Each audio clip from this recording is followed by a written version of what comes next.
Is this Crybaby? A big bad mama with a beard. Wow. I guess that can happen now, 57 genders, but okay. Go ahead, Crybaby, tell me all about it. Kent, when you say that you don't have to provide evidence for Christian creation because you don't pay to have it taught in schools, Well, now slow why down, is slow down. that? I'm Why saying is that relevant? it's very relevant because if indeed evolution is also just a religion, I don't have to prove creation. I'm not asking all the taxpayers to pay for my. I believe strongly the Bible is true. I believe the creation story is literally true.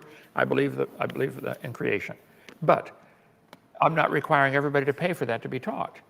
You guys who believe in evolution believe it's a religion just as much as creation is, and you want everybody to teach that in public schools. So when they want me to give proof for creation, I say, well, I think the evidence is overwhelming, but I'm not requiring it to be taught. It's very relevant. The goal of science, though, is making observations, hypotheses, and ultimately scientific theories in order to find the truth.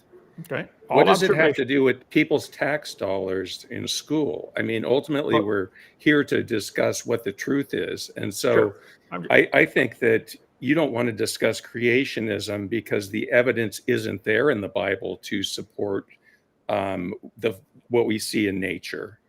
Okay. Well, yeah, go ahead. I'll let you respond to that. I think the evidence that somebody designed and created this pencil is intuitive. It's obvious. These things don't make themselves. A single cell in your body is way more complex than the space shuttle.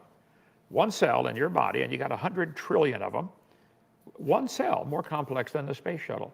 All the scientists in the world combined cannot make a single cell. I think it's obvious it had to have a creator. But you guys have already ruled out that there can't be a creator. It has to be a naturalistic explanation. Well, there isn't one. So you don't have even a good theory on how cells form. The reason we would say something like that is because evolution relies on detailed, well-defined processes such as mutation, natural selection. But creationism doesn't have any descriptions of the design process or even the designer that you refer to.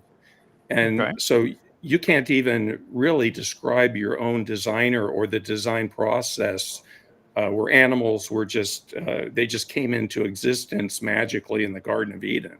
Go ahead, Ken. I wouldn't use the word magically. You guys like to use that as if God's using magic. No, God can create anything. I believe God created all the animals just about like they are. He made the cat kind and the dog kind and the hippo kind, and there have been variations within those kinds. Sometimes big dogs, sometimes little dogs, hairy, long hair, short hair, but they're always dog. But you're right, I can't prove it. That's what I've chosen to believe. But you guys who believe in evolution have chosen to believe that mutations, which are always harmful, fatal, or neutral, you cannot prove a good one. You'd have to have quadrillions of good ones to turn an amoeba to a human, and natural selection can only select. I agree, those processes work. Mutations happen. The genetic pool gets scrambled and things go wrong. There are lots of mutations, believe me, but they're none beneficial, and none of them are adding information. They might duplicate information, duplicate gene and stuff like that, or splicing two genes together, but the original gene, you did not explain how that came to be. One gene, one chromosome, is more complex than the space shuttle, unless you got a better illustration. So no, you don't have a good explanation. Natural selection and mutations are not going to drive evolution. They're not going to happen. I'm sorry. Isn't it a matter of that you're just pointing at holes in evolution and responding with the word design to everything? Because you don't have the answers to who your designer was and what the design process is. So you have to put it on the evolutionists and the scientists in order to fill in every gap that you might bring up. Where science doesn't have every answer, but we have enough of them that we know the process. Okay, go ahead, Ken. Okay, I would not put evolutionists and scientists in the same sentence, okay? They're two completely different people.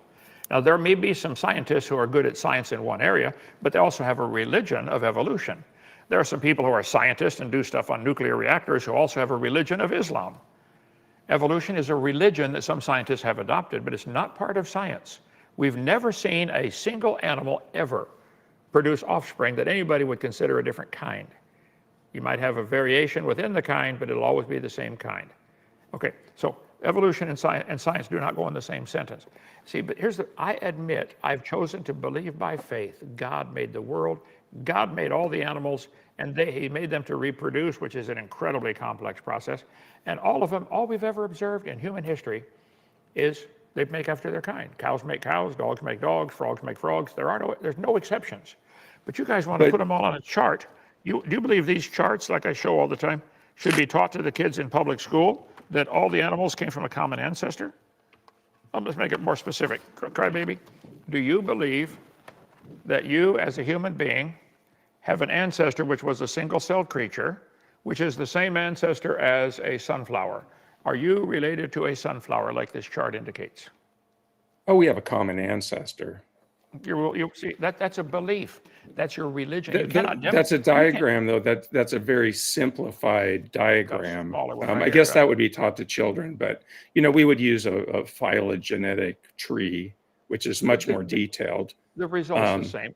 Nobody's ever seen a sunflower make anything but sunflower seeds. When you plant them, they grow sunflowers. There are now 70 varieties of sunflowers, and they're still a sunflower. And humans, there are different skin colors of humans. There's darker skinned and lighter skinned and different eye types and different hair colors, but they're all human and all interferable. But Kent, yes. It seems like you use the word faith and it gets you out of any sort of providing of evidence or any of the work that really has to be done. Whereas you're asking of us as scientists to provide the finest details about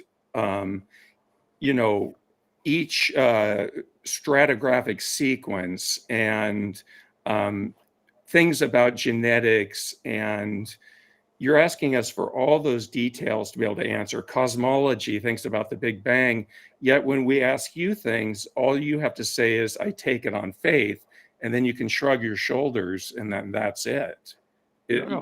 Does that seem fair? Yes, I'm pointing out the hypocrisy of requiring everybody to pay for your faith to be taught and not my faith. If we're going to include faith in the science curriculum, then let's put everybody's faith in there. Let's teach what the Muslims teach and the Mormons and the Voodoo and everybody. But you guys want exclusive rights to all the tax dollars to push your religion. Nobody's ever seen any of these creatures on here produce anything other than what everybody would consider the same kind. There are 43 different kinds of deer. Might have come from a common ancestor called a deer. Why do you have a line from a deer and a hippopotamus and a beaver and a frog and a shark and a mushroom? Where's the evidence for these lines? This is nothing but artwork. Nothing but we have what's called the molecular clock, in which we can do genetic studies on current organisms and find the time when they diverged back in history. And so we do have that evidence. You cannot find any such And thing. it fits very closely to what we find in the fossil record, which is very interesting. There is no fossil record. I showed tonight the video. The layers don't form vertically; they form horizontally. There's no such thing as a fossil record. They form both. When an ocean is the sea level's rising, of course you're going to get a horizontal component and a vertical component to one layer being deposited upon another. So the answer is both. There's a horizontal and a vertical component of that. But I don't want to take any more of your time, and I really appreciate you answering my questions, Ken. All right. Well, thank you, sir. Thank I stand you. my ground. I stand my ground. Evolution is a religion. You're welcome to have it. The Muslims can have their religion if they want. If they try to force it on other people at the point of a gun or a sword, now I'd have to disagree with that. And if evolutionists want everybody to pay for their religion in tech school, that's what I'm disagreeing with. If I was requiring creation to be taught, you could point the finger at me. I'm not. I think it's obvious, it's intuitive. Okay, thank you. All right. I appreciate it. We'll talk again. All right, thank you.